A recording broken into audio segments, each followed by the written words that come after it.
جی السلام علیکم۔ آج ایک اور ادبی موضوع کے ساتھ آپ کی خدمت میں حاضر ہیں۔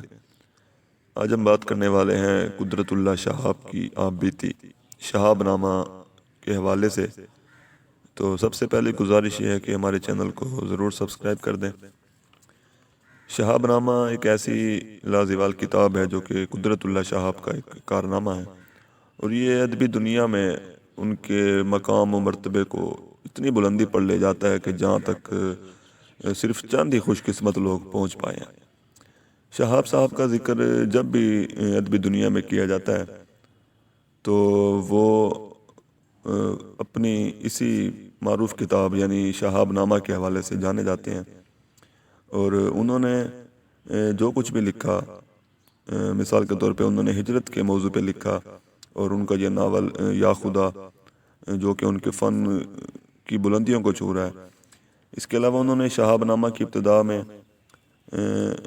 میں جو ہے روزنامچہ یا ڈائری کی صورت میں انہوں نے شہاب نامہ کی ابتدا کی تھی، مگر جب انہوں نے اس ڈائری یا روزنامچے کو تو کتابی صورت میں شائع کیا تو انہوں نے تمام علامتی واقعات کو بھرپور انداز میں پیش کر دیا، اور کسی قسم کی انہوں نے مصلحت کو مد نظر نہ رکھا۔ جو لوگ شہاب صاحب کو جانتے ہیں ان کو یہ بات بھی معلوم ہے کہ وہ ایک سچے اور سادے انسان تھے، اور اس آپ بیتی میں بھی ہمیں دراصل وہ ایک صوفی اور ایک ہمدرد انسان کے روپ میں بھی نظر آتے ہیں۔ جہاں وہ ایک بیوروکریٹ تھے، وہاں انہوں نے بدلتی ہوئی سیاسی صورتحال اور حالات کو بھی انہوں نے بیان کیا ہے۔ تو شہاب نامہ میں انہوں نے اپنی ذات کو مرکز بنا کے جو بھی ہمیں واقعات اور حالات بیان کیے ہیں ان میں خاصا تنوع نظر آتا ہے۔ شہاب نامہ میں ہمیں زیادہ تر ملکی سیاست کے احوال نظر آتے ہیں، مگر چند باتیں ایسی بھی ہیں جن کا تعلق سیاست سے نہیں ہے بلکہ کسی اور دنیا سے ہے، یعنی ان کا تعلق اسرار اور حیرت کی دنیا سے ہے۔ دراصل شہاب صاحب نے اپنی اس کتاب شہاب نامہ میں چند ایسے واقعات کا ذکر کر دیا ہے جن کو ہماری عقل ماننے سے انکاری ہے۔ تو اسی وجہ سے کسی نے انہیں شعبدہ باز قرار دے دیا، کسی نے انہیں ایک صوفی قرار دے دیا، اور مثال کے طور پہ جب انہوں نے یملا کماری کی روح یا 90 کی طرف سے آنے والے خطوط کا ذکر کیا ہے تو یہ بات بڑی ہمیں حیرت انگیز لگتی ہے، کیونکہ یہ عام تجربات نہیں ہیں۔ تو قدرت اللہ شہاب لکھتے ہیں کہ اب یہ روز کا معمول ہو گیا کہ ادھر میں کتاب بند کرتا تھا، ادھر بجلی خود بخود کھٹ سے بجھ جاتی تھی۔ ایک رات میں بیڈ روم میں آیا تو میرے سلیپ پر غائب تھے۔ کافی ڈھونڈتا رہا لیکن کہیں نہ ملے، لیکن جب میں بستر پر لیٹا تو تکیے سے چرمر کی آواز آئی۔ اٹھ کر دیکھا تو دونوں سلیپر تکیے کے غلاف کے اندر پڑے تھے۔ ایک اور جگہ پہ کہتے ہیں کہ ایک رات کوئی چیز لینے کے لیے میں نے ڈائننگ روم کی الماری کھولی تو ہینڈل سے لپٹا ہوا ایک باریک سانپ بل کھاتا ہوا اچھل کر میرے پاؤں پر آ گرا۔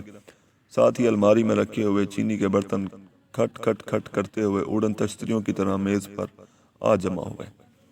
اس کے علاوہ وہ کہتے ہیں کہ مجھے خواب میں طرح طرح کی بزرگ صورت ہستیاں نظر آتی رہیں جن کو نہ تو میں پہچانتا تھا نہ ان کی بات سمجھ آتی تھی۔ تو آج کا جدید دور اور آج کا جو جدید ذہن رکھنے والا قاری ہے وہ ان واقعات اور تجربات کو ایک روحانی کیفیت یا ایک روحانی گپ شپ ہی سمجھتا ہے۔ دراصل شہاب صاحب کو ایک صوفی کی حیثیت میں پیش کرنے میں سب سے اہم کردار ممتاز مفتی بانو قدسیہ اور اشفاق احمد صاحب نے ادا کیا۔ ممتاز مفتی نے پہلی مرتبہ ان کو روحانی قوتوں کا مالک قرار دیا تھا اور انہیں ایک طرح سے اللہ کا ولی قرار دیا تھا، اور یہ بھی کہا تھا کہ ان کے مرنے والوں سے یا ان کے قبر والوں سے تعلقات ہیں جو ان کے لیے دعا کرتے رہتے ہیں۔ تو شہاب صاحب نے چھوٹا منہ بڑی بات کے عنوان سے بھی اس طرح کی کئی روحانی تجربات کا ذکر کیا ہے، اور وہ اپنے خواب کا ذکر بھی کرتے ہیں اور لکھتے ہیں کہ چٹائی ایک کھجور کے درخت کے نیچے بچھی ہوئی تھی اور حضور رسول کریم اس پر دو زانو تشریف فرما تھے۔ حضور نے ایک ہلکی سی مسکراہٹ کے ساتھ میری جانب دیکھا اور عین اس وقت میری آنکھ کھل گئی۔ قدرت اللہ شہاب کے تصوف کے بارے میں جو سب سے مشہور اور حیرت انگیز واقعہ ہے وہ یہ ہے کہ جس کے بارے میں وہ بتاتے ہیں کہ وہ ایک مسجد میں جمعہ پڑھنے گئے جہاں مولوی صاحب نبی اکرم صلی اللہ علیہ وسلم اور بی بی فاطمہ رضی اللہ تعالیٰ عنہ کی محبت کا قصہ سنا رہے تھے، تو میرے دل میں بات فوراً اتر گئی جب انہوں نے دعا کی کہ اللہ بی بی فاطمہ کی روح کو اجازت دیں کہ وہ میری درخواست اپنے والد گرامی سے منظور کروا لیں کہ میں اللہ کی راہ کا متلاشی ہوں، مجھے توفیق اور ترکیب عطا فرمائی جائے۔ میں نے اسی قصے کا قصہ ذکر نہ کیا۔ چند ہفتوں کے بعد میری جرمن بھابھی جو ایک نو مسلم تھی، ان کا خط موصول ہوا جس میں لکھا تھا کہ اگلی رات میں نے خوش قسمتی سے فاطمہ رضی اللہ تعالیٰ عنہ بنت رسول کو خواب میں دیکھا۔ انہوں نے فرمایا کہ اپنے دیور قدرت اللہ کو بتا دو کہ میں نے اس کی درخواست اپنے والد گرامی کی خدمت میں پیش کر دی تھی، انہوں نے ازراہ نوازش اسے منظور فرمایا۔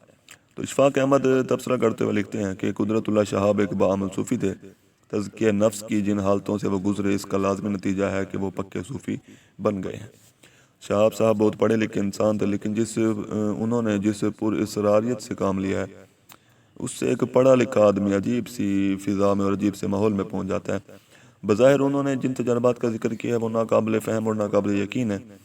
ممتاز مفتی جو کہ بڑے سمجھدار اور باشعور ادیب ہیں، انہوں نے بھی قدرت اللہ شہاب کے ان واقعات پہ کوئی خاص حیرت کا اظہار نہیں کیا، اور ان واقعات کو انہوں نے بھی پورے اسرار انداز میں بیان کیا۔ تصوف کے ساتھ ساتھ ہمیں اس کتاب میں محبت کے گہرے نقوش بھی ملتے ہیں۔ محبت اور تصوف میں اگر کہا جائے تو زیادہ فرق نہیں ہے، کیونکہ ہر انسان جو کہ ایک انسان دوست ہے اس کو ہم صوفی کہہ سکتے ہیں۔ قدرت اللہ شہاب نے چنداوتی ماں جی اور عفت سے محبت کا ذکر بڑے ہی بھرپور انداز میں کیا ہے۔ تو قدرت اللہ شہاب لکھتے ہیں کہ ہر فرد کی زندگی میں سب سے پہلی ہستی اور سب سے پہلی محبت ماں کی ہوتی ہے۔ تو شہاب نے ماں جی کے عنوان سے افسانہ لکھا اور بے مثال لکھا۔ تو مرزا ادیب کے بقول مجھے یقین ہے کہ اگر شہاب صرف یہی ایک افسانہ لکھ کر قلم ہاتھ سے رکھ دیتے تو بھی وہ ادب کی دنیا، ادب کی تاریخ میں زندہ رہتے۔ ماں جی کے بعد انہوں نے چندراوتی کے حوالے سے انہوں نے لکھا، اور ماں جی کے بعد ان کی زندگی میں جو شخصیت آئی وہ چندراوتی کی تھی۔ کہانی ان کی سادہ ہے، مگر عشق کی بے خودی، حسن کی خود شناسی اور نگاہوں کی نرمی جو ہے وہ آخر تک برقرار رہتی ہے۔ شہاب چندراوتی سے قریب بھی رہے اور ان سے دور بھی رہے، اور اس کے دل و جان میں بستی بھی ہے، اور اس کی محبت پاکیزہ اور معصوم ہے، مگر کبھی اس نے اظہار نہیں کیا۔ شہاب اس کی رضا کے مطابق ڈھلتے گئے، اس کے لفظوں کا احترام کرتے گئے۔ اگر وہ کہتی کہ چھٹیوں میں میرے پاس مت آنا تو شہاب نہیں جاتے۔ اگر وہ کہتی کہ ہائے رام تم میری بات کو سچ کیوں مان بیٹھے ہو، وہ شہاب سے دور بھی بہت ہے، کیونکہ درمیان میں مذہب کی ایک مضبوط دیوار ہے جس کو گرانے کا دونوں میں حوصلہ نہیں ہے۔ کبھی وہ ایک بائی سائیکل پہ میلوں سفر کرتے ہیں، پھر بھی ایک دوسرے سے بہت ہی زیادہ دور ہیں۔ چندراوتی ایک خواب تھا، ایک گیت تھا، ایک المیہ تھا۔ شہاب کی محبت پاکیزہ اور پرخلوص تھی، مگر وہ چندراوتی کو نہ مانگ سکا، نہ چھین سکا۔ یہ پہلا عشق تھا جسے وہ فراموش کبھی نہ کر سکا۔ شہاب کی زندگی میں آنے والی تیسری محبت تھی، وہ اس کی شریک حیات ڈاکٹر عفت شہاب تھی۔ اس کے دکھوں سکھوں میں ساتھ دینے والی، مشکل سے مشکل وقت میں گلہ شکوہ نہ کرنے والی، اور بقول شہاب ماں جی کے مرتے ہی ان کا کردار ڈاکٹر عفت شہاب نے اپنا لیا تھا، جس کو شہاب مذاقاً اپنی بڑھیا بھی کہا کرتے تھے۔ اس کا ذکر بڑے والہانہ انداز میں کرتے ہیں۔ انہوں نے 18 سال ساتھ گزارے، مگر آمنے سامنے کبھی بیٹھ کے دل کی بات نہ کہہ سکے۔ وفات سے 2 دن پہلے جب دونوں پارک میں گئے اور کچھ دیر باتیں کی تو شہاب صاحب ذکر کرتے ہیں کہ 18 سالہ ازدواجی زندگی میں ہم نے کبھی ایک دوسرے کے ساتھ بیک وقت اتنی ڈھیر ساری باتیں نہ کی تھیں۔ تو یہ تھا شہاب نامہ میں محبت اور تصوف کے حوالے سے تھوڑا سا مختصر سا جائزہ۔ شکریہ۔